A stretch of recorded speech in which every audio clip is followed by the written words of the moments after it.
falara dos mariñeiros.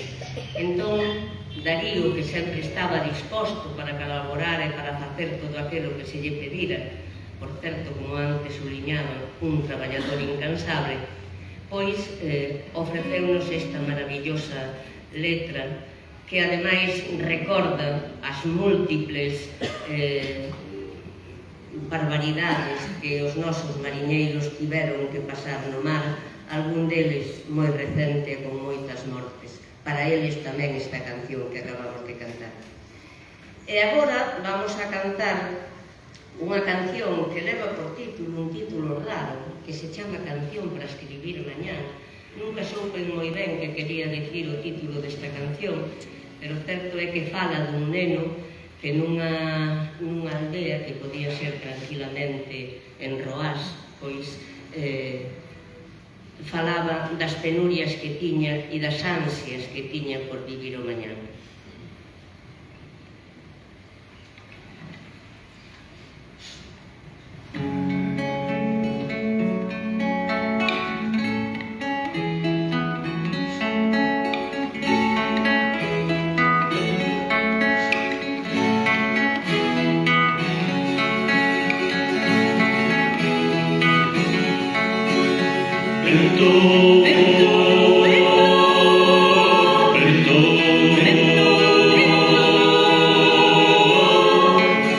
Dixeronme de neno cando era na máis que vento e lume daba o vento,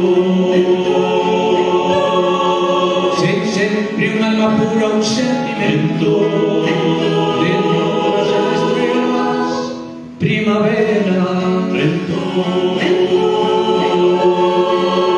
vento, vento.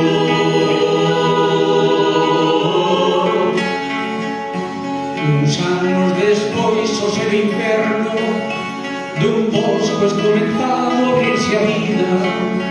Dixeron neno, a vida é moi dura, moi sufrida, despois da primavera ven o inverno, vento, vento,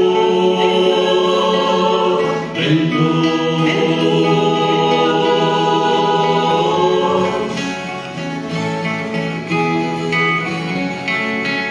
Agora pola terra camiñando, loitando coa vida e en contra da vida, non ollo na esperanza deseada, ninguén me dirá,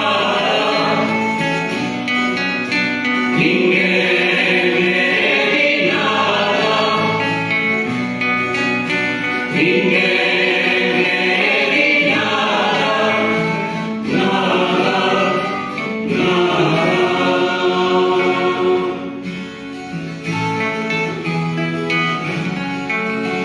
Vou andando silandeiro pola chaga compartida, porque non me di nada,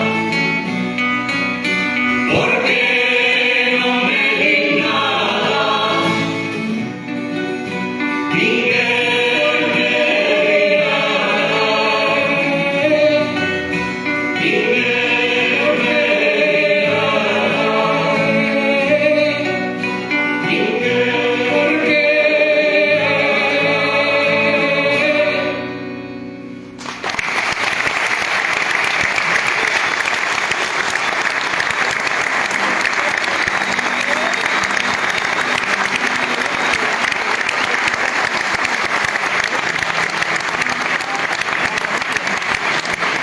ninguén.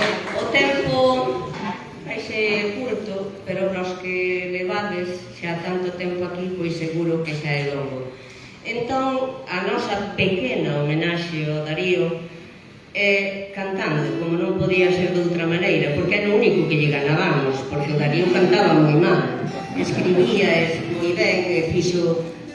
Hai dos poetas da terra xa que eran insufribles, cantaban. Un era Manuel, curiosamente, e outro era Darío. En todo caso, nós o que queremos é decirlle sobre todo a súa querida familia que vos queremos, que o queremos a él, que o recordamos e que o recordaremos sempre, e que o noso pequeno homenaxe é cantalo. Rematamos xa a nosa actuación co Lobo, que é, xunto con todas como as outras dúas do Darío, e que a música, tanto desta como da anterior, é de Antón Campelo, un gran músico de Lugo.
Chegamos ao final. Moitas grazas de novo á familia, aos participantes deste acto e a todos e a todos vos pola vosa presencia, polo voso cariño, polo voso entusiasmo. Quixemos aproximarnos desta homenaxe entre todos e todas alguna das máis relevantes dimensións humanas, intelectuais e literarias de Darío. Outras homenaxes e outros actos virán no futuro. Todas e todos serán necesarios. En todo caso, o que compartimos con Darío, por moito que fose, a todos agora nos parece pouco. El será sempre, mentres vivamos, ese carballo de abril, ese carballo de eterna sombra amiga, e no medio da dor e da amargura de non ter a nosa beira, temos o consolo na nosa orfandade de sentirnos acompañados do seu erdo, a súa xenerosa e fecunda aventura persoal de vivir e de amar, a súa esperanzada aventura de facelo en sociedade, en política, en comunal, e esa extraordinaria aventura inmortal súa que foi a de escribir e de facer brillar como nunca se fixera a lingua da patria, a lingua dos humildes.